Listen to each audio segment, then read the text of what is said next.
এটা কার লাশ রে? এভাবে জঙ্গলে পড়ে আছে, গভীর জঙ্গলে। এটা কার লাশ? দেখি তো একটু লাশের চেহারাটা।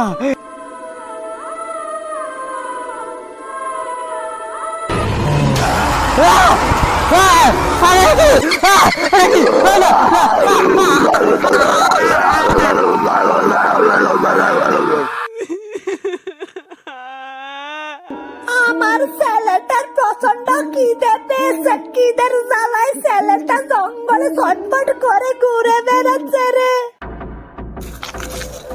জলদি করে আয় বাসা, ওই সামনের জঙ্গলটাতে কিছু জ্বালানির কাঠ আনতে হবে। এদিকে তো রমজান মাসও এসে গেল, ঘরে একটাও জ্বালানির কাঠ নাই, চলতে অনেক কষ্ট হচ্ছে।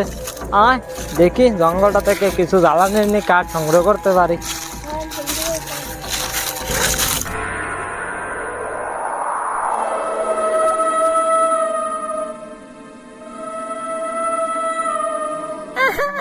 আমার অনেক খিদে পেয়েছে রে, খিদের জ্বালায় যে আর থাকতে পারছি না।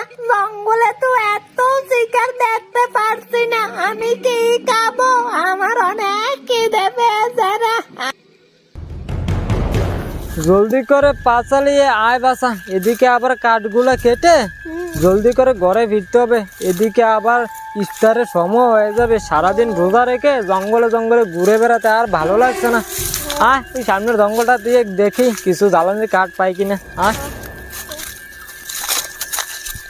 আরে আরে আরে, এ কি দেখছি?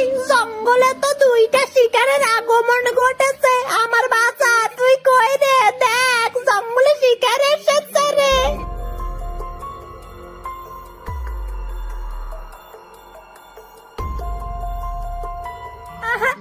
খিদের জ্বালায় তো আর বসে থাকতে পারছি না রে। আমার পেটে যে অনেক খিদে লেগেছে, আমি কি খাবো রে? আরে আরে, কি দেখছি? কি রে? কি দেখছি রে?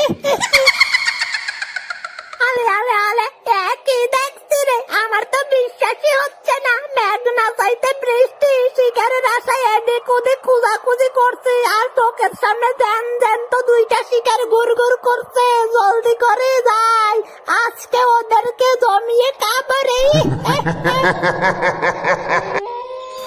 আয় আয় বাবা, জঙ্গলের ওই পাশটাতে অনেক ভালো ভালো জ্বালানির কাঠ পেতে পারি। জলদি করে আয়।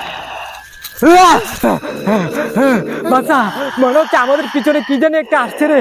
খুব ভয়ঙ্কর একটা ঘুংরানো শব্দ আসছে না? আমাদের পিছনে এটা কি হতে পারে রে?